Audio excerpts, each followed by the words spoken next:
আসসালামু আলাইকুম। আজকে নতুন কন্টেন্ট ক্রিয়েটর যারা আছেন এখনও মনিটাইজেশন পান নাই, তাদের উদ্দেশ্যে কিছু কথা বলবো।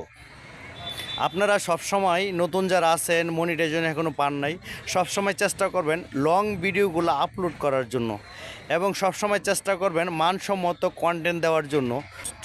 আপনি যখন 5টি পোস্ট না করবেন তখন কোয়ালিটি থাকবে না, তখন অডিয়েন্স কিন্তু বিরক্ত বোধ করবে।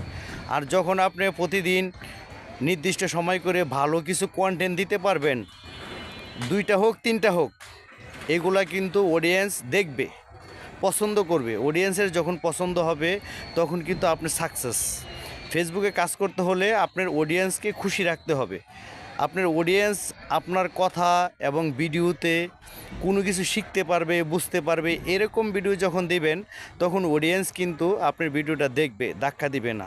তাই সবাইকেই বলবো, এখন যারা নতুন কন্টেন্ট ক্রিয়েটর এখনও মনিটাইজেশন পান নাই, অনেক পরিশ্রম করে কাজ করতেছেন, তাদেরকে বলবো আপনারা সবসময় চেষ্টা করবেন প্রতিদিন একটা লং ভিডিও দেওয়ার জন্য। যদি প্রতিদিন সম্ভব না হয়, সপ্তাহে 1টা অথবা 2টা ভিডিও অবশ্যই লং ভিডিওগুলো আপলোড দেবেন, তাহলে আপনার মনিটাইজেশনের ক্ষেত্রে আপনার জন্য খুবই সহজ হবে।